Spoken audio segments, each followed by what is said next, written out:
Prepara seu cafezinho, porque vem aí o Café com Cláudia.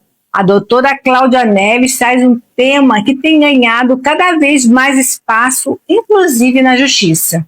No programa de hoje vamos falar sobre a guarda compartilhada de pets nos casos de separação. Quando não há acordo, como a justiça decide? E o que realmente pesa nessa decisão?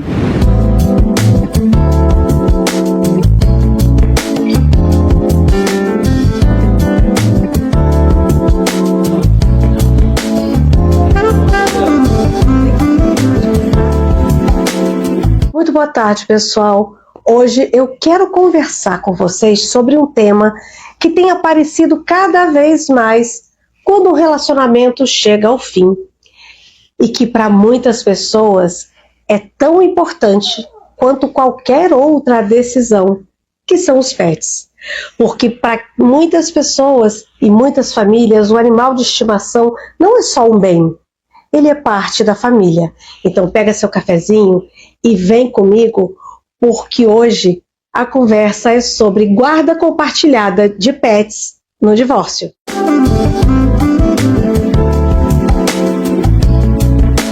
Nos últimos tempos, esse tema ganhou ainda mais relevância, com algumas mudanças na legislação brasileira que passaram a reconhecer a necessidade de se organizar a convivência com os animais domésticos após o fim do relacionamento.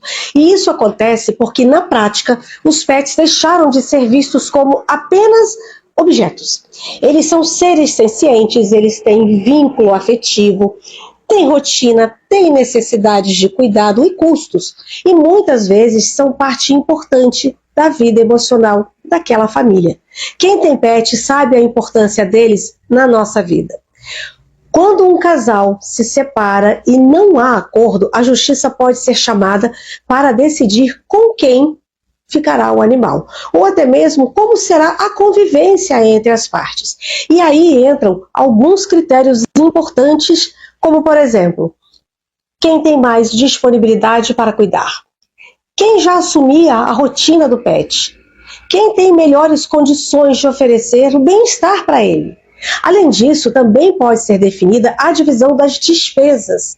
Custos com alimentação, veterinário, banho e tosa, medicamentos, tudo isso pode ser compartilhado dependendo do caso.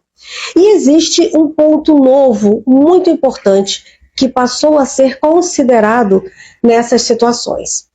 Em casos em que há um histórico ou risco de violência doméstica, a guarda compartilhada do pet pode não ser permitida.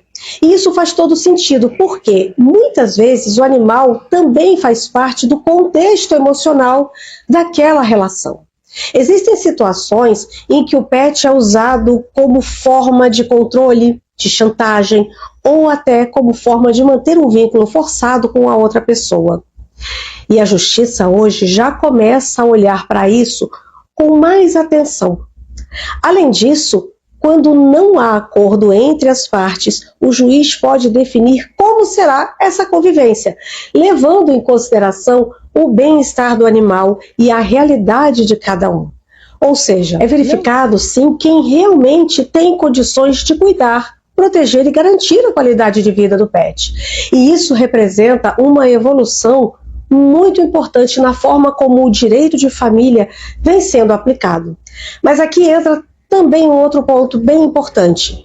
Apesar de existir essa possibilidade jurídica, o ideal sempre é um acordo, porque assim como o que acontece com outras questões familiares, quando existe diálogo, a solução costuma ser bem mais leve e mais equilibrada para todos, inclusive para o pet. E aqui vale uma reflexão bem importante. Quando falamos de guarda de pets, não estamos falando apenas de quem fica com o animal. Estamos falando de responsabilidade, de cuidado, de rotina, de bem-estar. Porque o pet não entende a separação, mas ele sente ausência, sente mudança de ambiente, sente quebra de rotina. Por isso, toda decisão precisa levar em consideração o que é o melhor para ele também. E talvez o ponto mais crucial seja esse. Mais do que discutir quem tem direito, é preciso olhar para quem tem condições de cuidar. Porque quando o vínculo existe, ele merece ser respeitado. Mas quando há disputa, o foco precisa deixar de ser o conflito e passar a ser o cuidado. Porque no final, quem precisa ser protegido é o pet. Se esse tema fez sentido para você, compartilha com alguém que também tem um pet e precisa entender melhor essa questão. Eu espero por vocês na próxima semana para mais um Café com Cláudia. Até lá!